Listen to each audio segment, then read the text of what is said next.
Welcome to literary and jury charge practice. Let's start out with some literary material.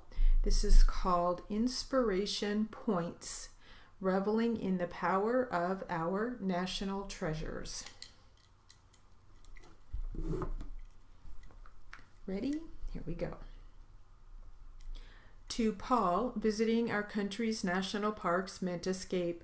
When he was growing up, car camping revealed a world beyond conflicts at home. He watched in wonder as Old Faithful erupted right on time in Wyoming's Yellowstone, listened for marmots' strange whistle-like calls in Montana's Glacier National Park, and walked among the coast redwoods in Northern California, feeling the fog roll in. Paul was Elizabeth's window to the wilderness. She hiked with him in summer up Yosemite Falls Trail, where he showed her views he remembered from childhood.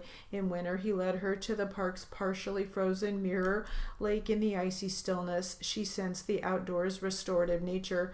As part of the National Park Service's centennial year, we honor those parks and monuments that give us respite from our 24/7 work pace and teach us about the world. Death Valley's uncluttered quiet recharges creative energies. No place has had a greater impact on us than Fort Monroe National Monument in Hampton, Virginia. Built of gray stone and completed in 1884, the fort has a geometrically intriguing shape and casemates that have been used for everything from weapons storage to lodging. We learned that after Virginia seceded from the Union in April 1861, 3 black slaves stole a boat, crossed treacherous waters, and asked for refuge in the fort, which remained in Union hands throughout the Civil War. A Confederate officer demanded the slaves be returned under the Fugitive Slave Act. The fort's commander, Major General Benjamin Butler, refused, declaring that because Virginia had seceded, the act did not apply. Thousands of slaves sought refuge in federal forts, such as Fort Monroe, which became known as Freedom's Fortress. Butler's decision helped lead to the 1863 Emancipation Proclamation and, in 1865, to the U.S. Constitution's 13th Amendment abolishing slavery. In September 2011, Fort Monroe became inactive. We felt proud to be Americans when we learned that on November 1, 2011, it became a national monument, signed into being by Barack Obama, the nation's first black president.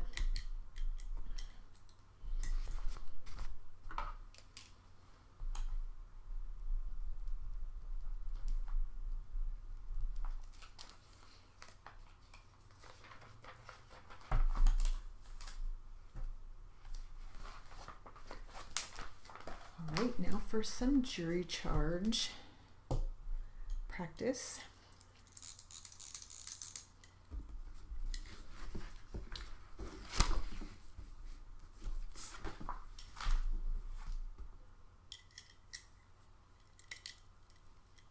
Ready? Here we go.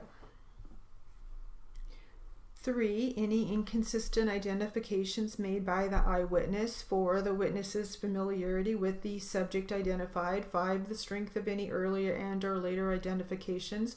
6. Lapses of time between the observations on which the identification is based and the eyewitness's identifications. And 7. The totality of circumstances surrounding the eyewitness's identification. You may hear testimony from persons who, because of education or experience, are permitted to provide background evidence and to state opinions together with the reasons for such opinions. Opinion testimony of any kind should be judged like any other testimony. You may accept it or reject it and give it as much weight as you think it deserves, considering the witness's education and experience, the reasons given for the opinion, and all of the other evidence in the case. The government has charged the defendants Ammon Bundy, Ryan Bundy, Shauna Cox, David Lee Fry, Jeff Wayne Banta, Kenneth Medenbeck, and Neil Wampler with committing various crimes in violation of 3 different criminal statutes as follows. In count 1, the government charges each of these defendants with conspiracy to impede officers of the United States in violation of 18 United States Code 372.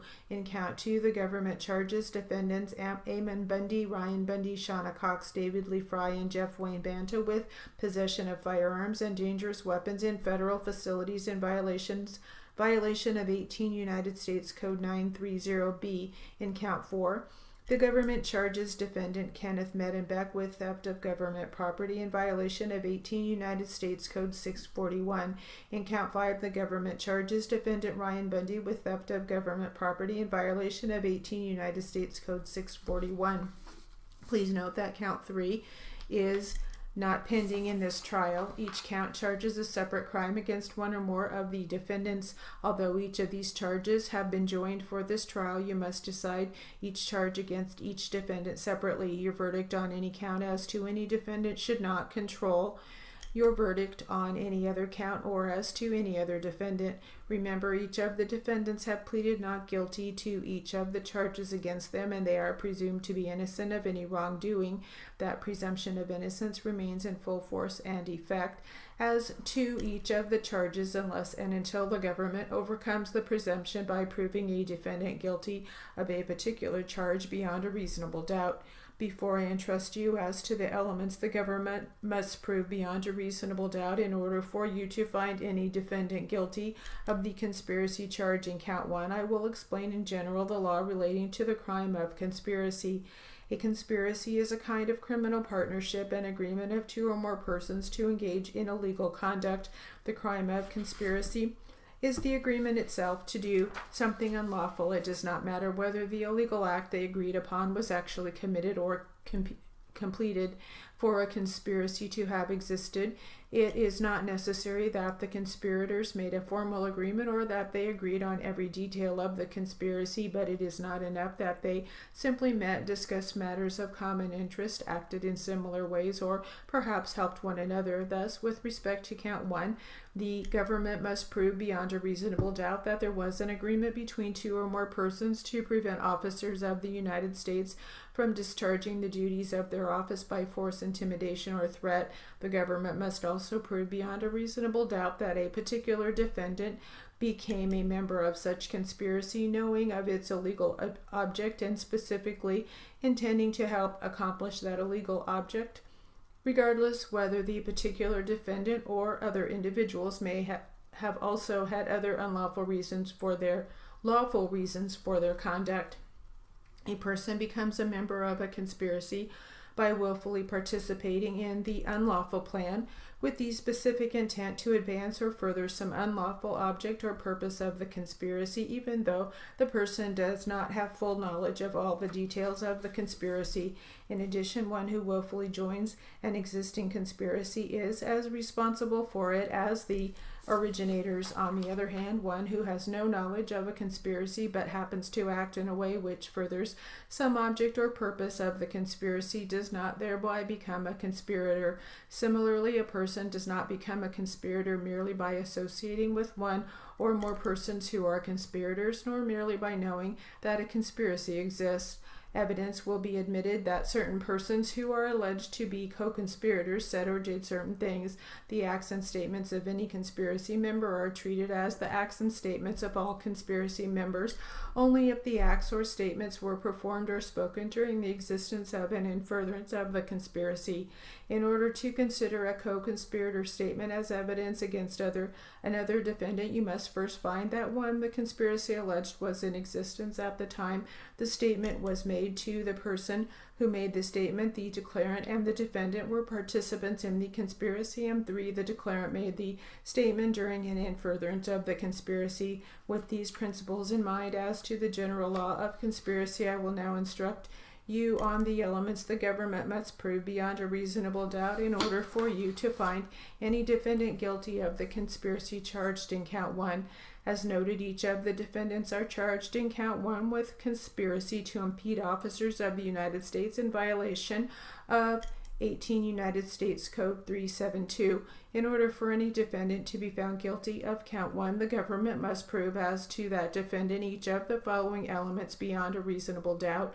First, beginning on or about November 5, 2015 and continuing through on or about February 12, 2016, there was an agreement between two or more persons, and an object of that agreement was to prevent an officer or officers of the United States Fish and Wildlife Service and or Bureau of Land Management from discharging the duties of his or her office by force, intimidation, or threat.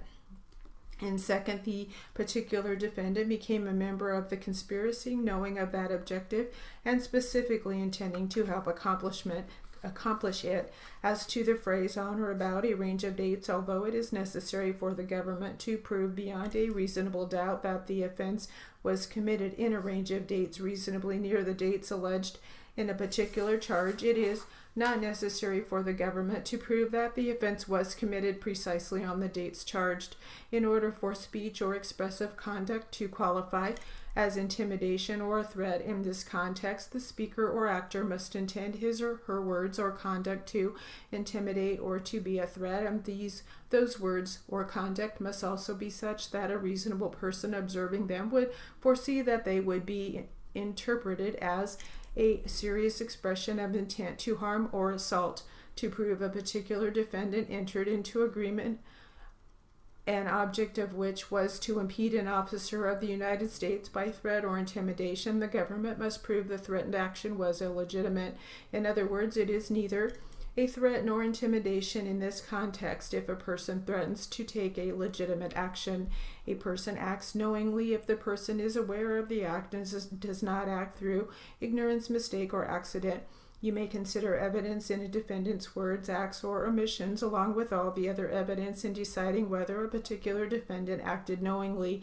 A person acts intentionally or with intent if the person has a purpose or conscious desire to perform an act or to cause a result. For purposes of Count 1, the term Officer of the United States Fish and Wildlife Service and or Bureau of Land Management means any person who is employed either full-time or part-time by the United States Fish and Wildlife Service or Bureau of Land Management.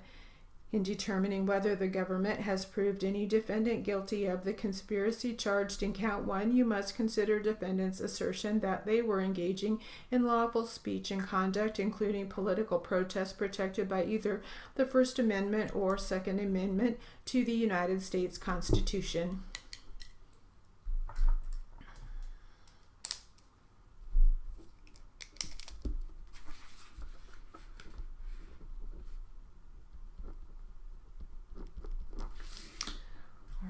We will take a little break there.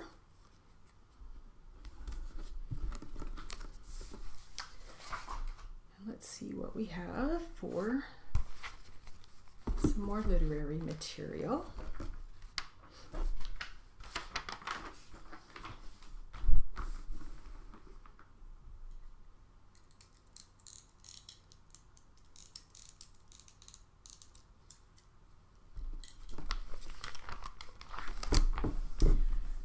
This is called Starstruck. Galaxy gazing at the Grand Canyon.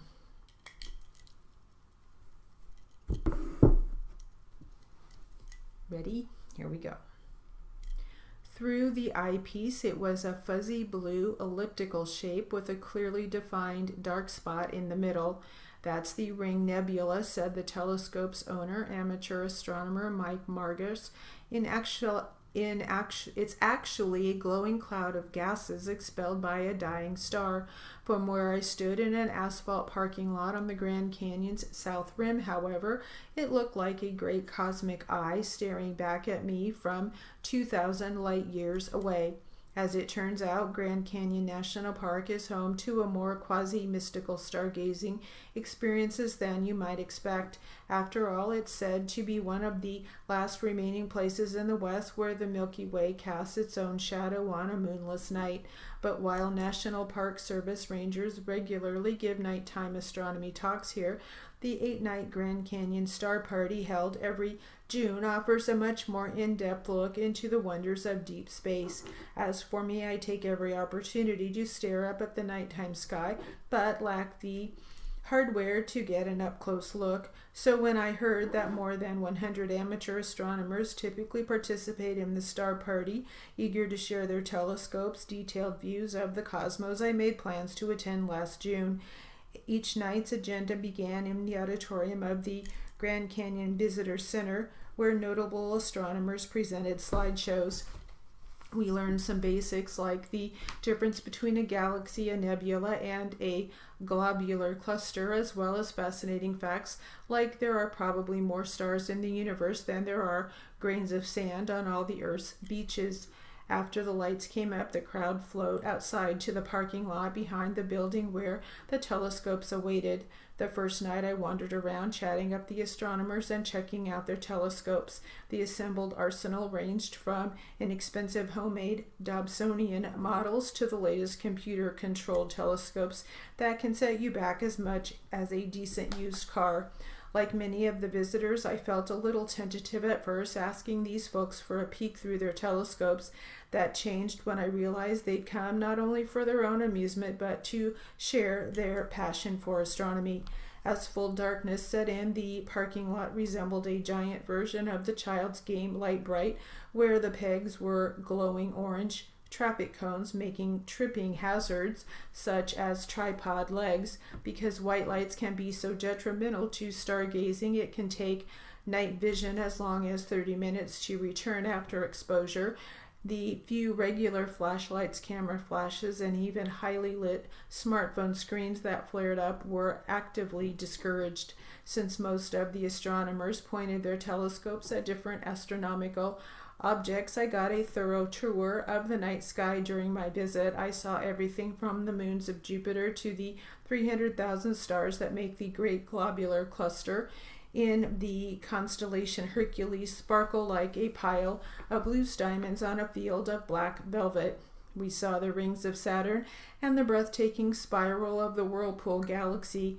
Our eyes also scanned the heavens, sans optics, picking out the International Space Station rocketing by overhead and the remarkable sight of our own Milky Way galaxy rising in the east.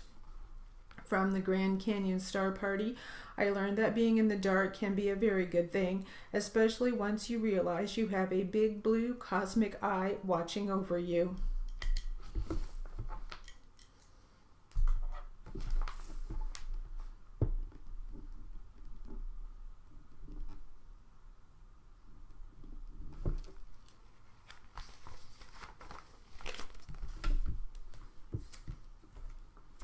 All right, we'll get back to some jury charge practice.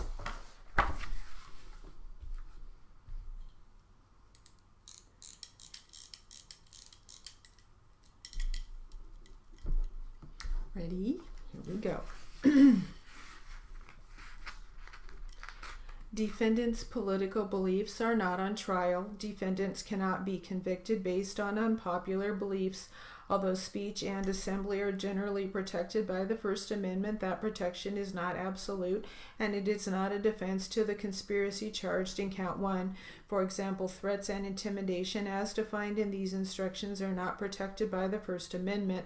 On the other hand, a defendant's speech that merely encourages others to commit a crime is protected by the First Amendment unless that defendant intended the speech and expressive conduct to incite an imminent lawless action that was likely to occur. Thus, you may consider the intent of a defendant's speech and expressive conduct in deciding whether the government proved beyond a reasonable doubt that any defendant agreed with another to impede an officer of the United States Fish and Wildlife Service and or Bureau of Land Management by force, intimidation, or threats.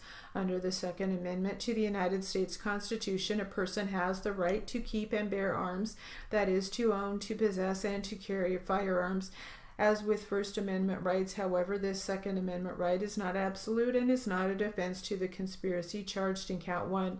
Nevertheless, you may consider evidence as to the reasons any defendant may have possessed or carried firearms when you consider whether the government proved any defendant agreed with another to impede an officer of the United States Fish and Wildlife Service and or Bureau of Land Management by force, intimidation, or threats.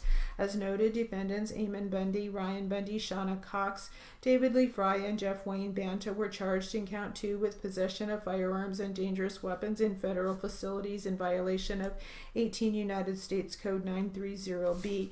In order for any of these defendants to be found guilty of count 2, the government must prove as to the defendant each of the following elements beyond a reasonable doubt, first beginning on or about January 2, 2016, and continuing through February 12, 2016, the particular defendant possessed or caused to be present a firearm or other dangerous weapon. Second, in a federal facility. Third, the particular defendant acted knowingly. And fourth, the particular defendant or someone the defendant intentionally aided and abetted acted with the intent that the firearm or other dangerous weapon be used in the commission of a crime, in this case conspiring to impede officers of the United States, at least in part, within that federal facility. The term federal facility means a building or part of a building owned or leased by the federal government, where federal employees are regularly present for the purpose of performing their official acts.